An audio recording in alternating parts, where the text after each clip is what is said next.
Hi, I'm JJ. I'm here to do another review. This time about one of my all-time favorite television shows, Dallas. I've grown up watching Dallas and have always loved it. The iconic characters have carried the show throughout the years. Whether it be family issues, steamy affairs, fits of rage, or oil business drama, Dallas has managed to keep me hooked. First, I want to rank my top 10 favorite cliffhangers from the original Dallas. The cliffhangers represent famous story-altering moments in the show. The cliffhangers keep us watching, and ready to witness more endless viewing drama. Let's get to it.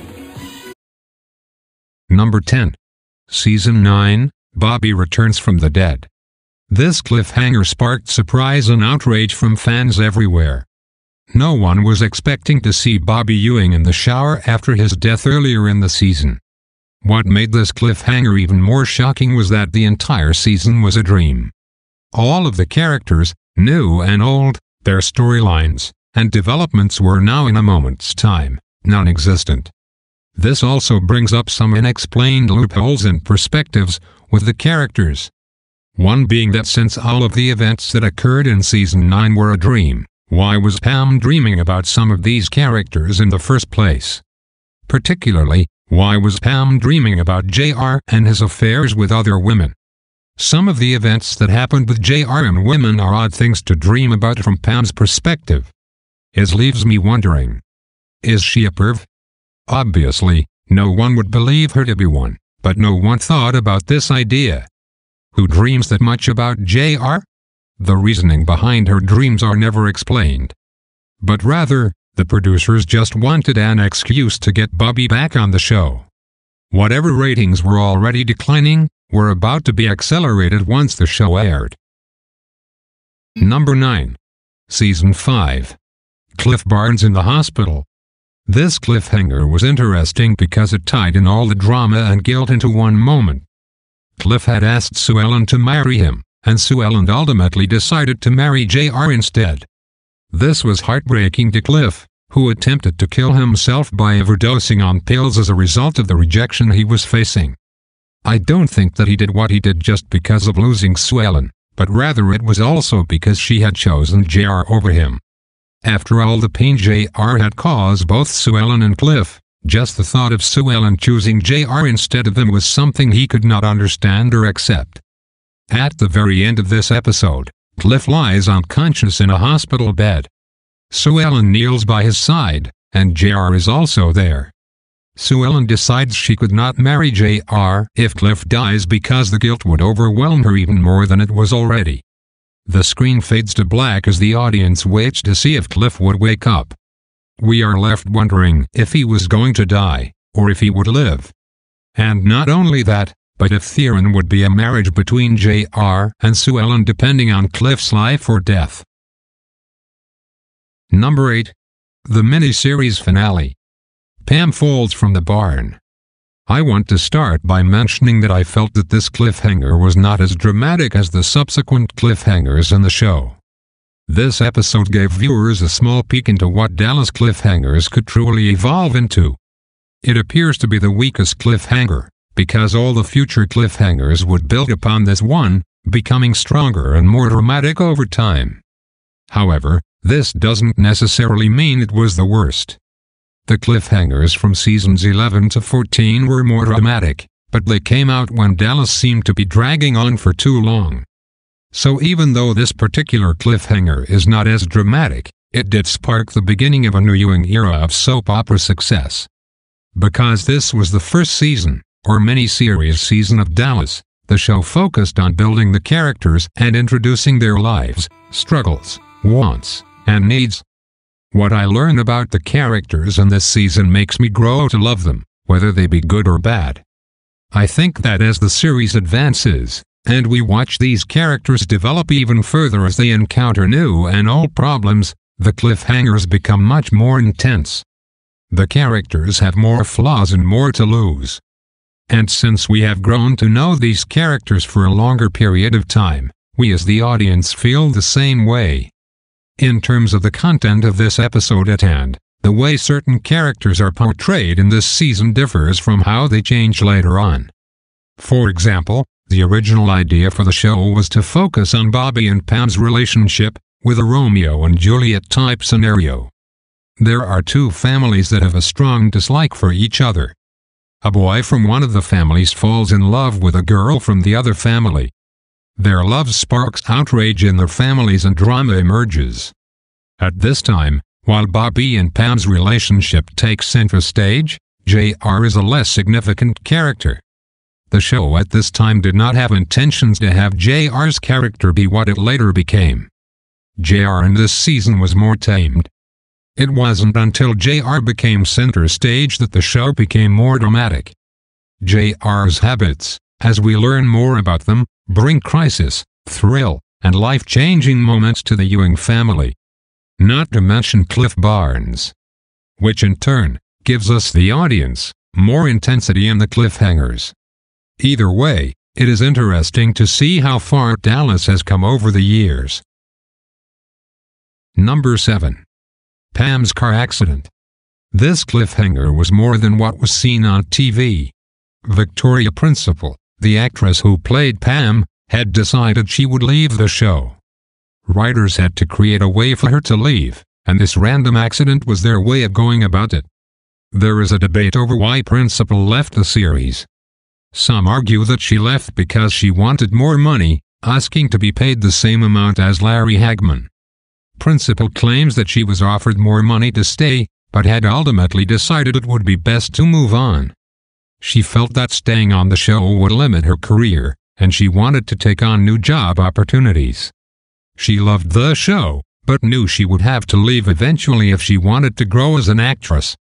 Despite Pam's accident in the show, I wasn't too sad after watching it. I felt that the show was already going downhill after the dream season incident with Bobby popping up in the shower.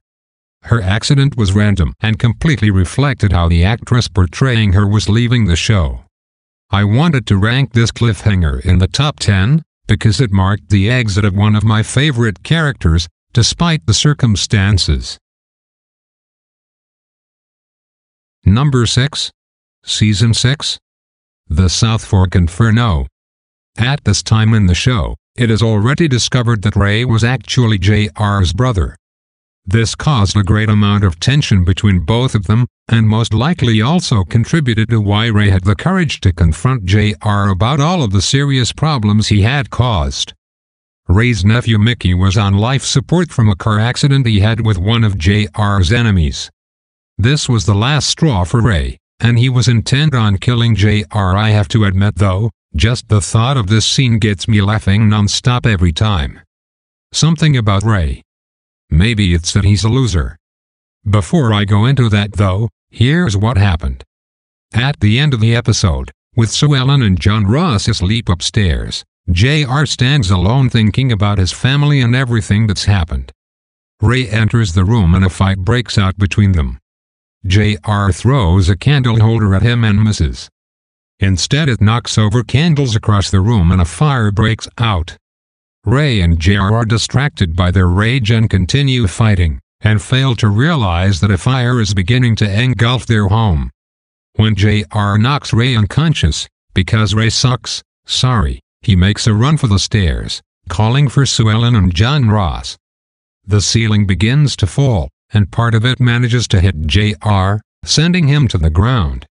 The flames surround JR and Ray, and the ignorant Sue Ellen and John Ross continue to sleep on in their rooms.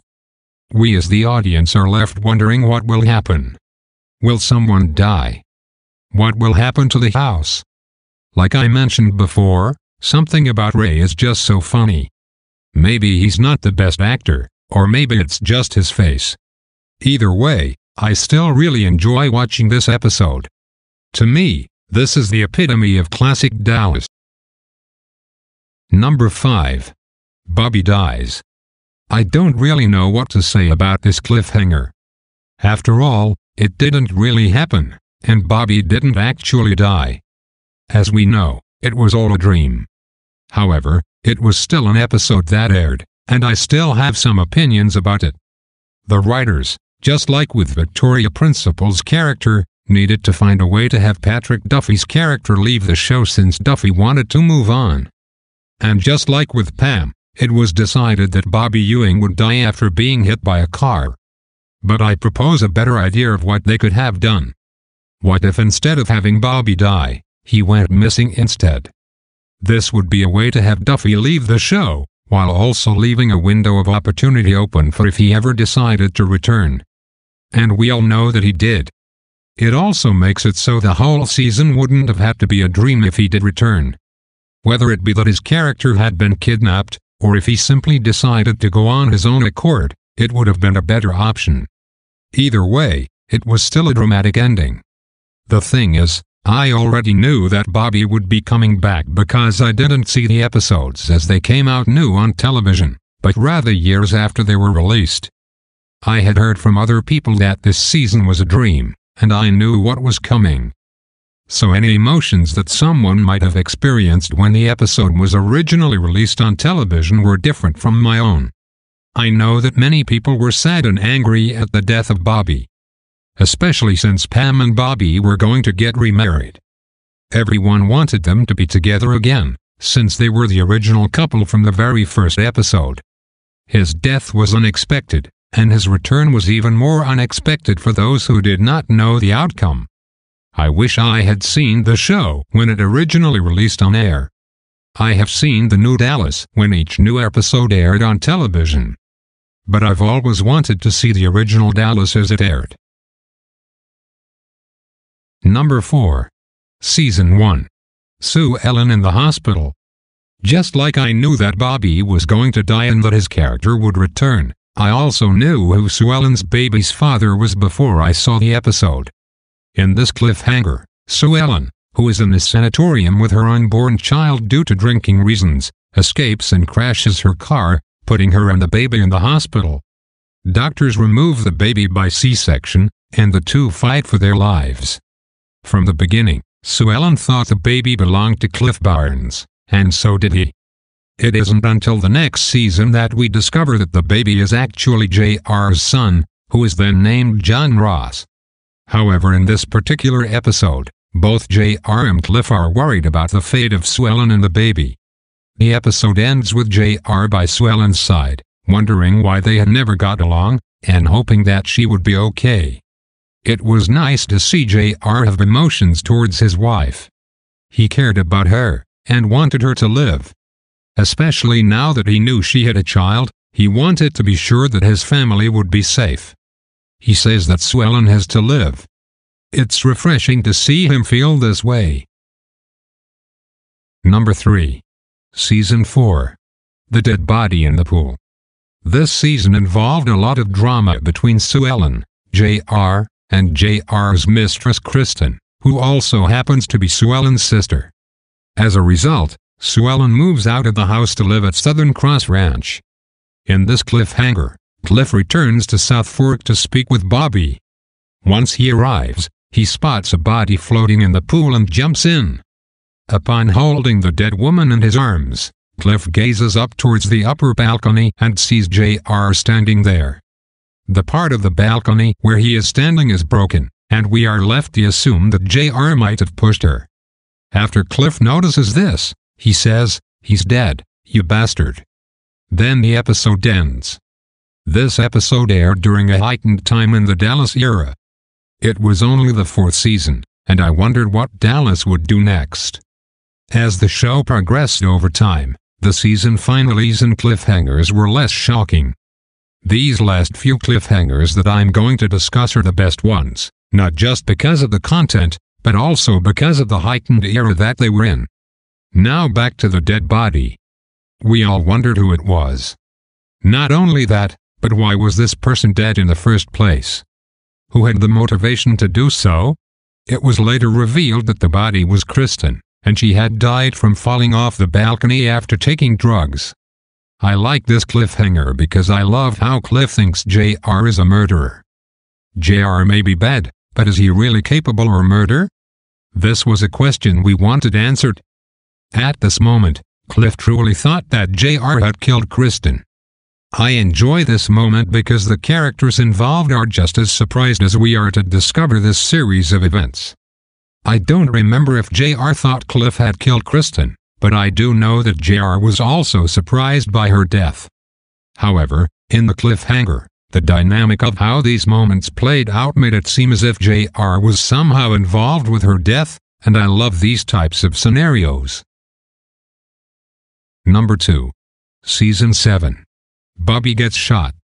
This cliffhanger shared a lot of the same qualities as the Who Shot JR episode. Both scenes happened when JR and Bobby were alone in the office. It was dark, and certain shots were filmed in first person in order to represent the shooter's perspective. I think that they made these scenes similar intentionally to regain the hype that was originally associated with JR getting shot. Interestingly, the shooter had come to the office with the intentions to kill JR, not Bobby. Someone is about to get what's coming to them. We all assume JR will be a victim once again. But shockingly, it is Bobby who got shot, sitting in JR's chair. This turn of events was fun to watch. The moment you think that Dallas was creating another Who Shot JR phenomenon, it instead turned into Who Shot Bobby Ewing. Not only did we wonder who was behind the gun, but we also wondered what repercussions would ensue after the gunman realized they had shot the wrong target. This is just another classic Dallas moment that I will always remember. Now for my favorite Dallas moment, and I'm sure it's a favorite of nearly every Dallas fan. Number 1. Season 3. Who Shot JR? This is seen as the most famous cliffhanger of all time. Not just within the Dallas show.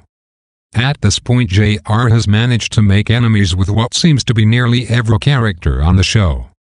Throughout the episode, several characters are shown in such a way as to make it look as if they have the motivation to do something harmful to JR.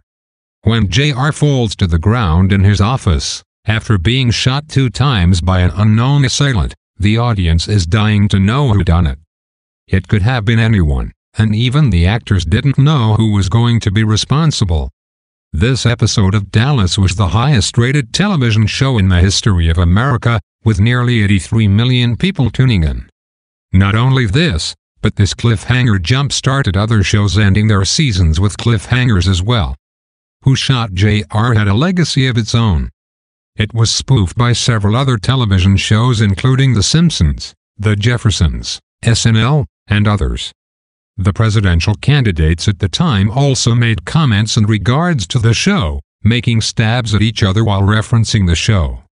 What's more interesting is that more people viewed this particular episode of Dallas than people who voted in that year's election. It seemed as if the whole world was glued to what would happen next, wanting to know who had shot the most loved and hated character of all time. Alright. That's the end of today's episode. There is definitely more to come, and please feel free to check out some of my other videos and reviews on my channel. I look forward to hear from your comments. I'll never know. He's the star of the picture show, JR.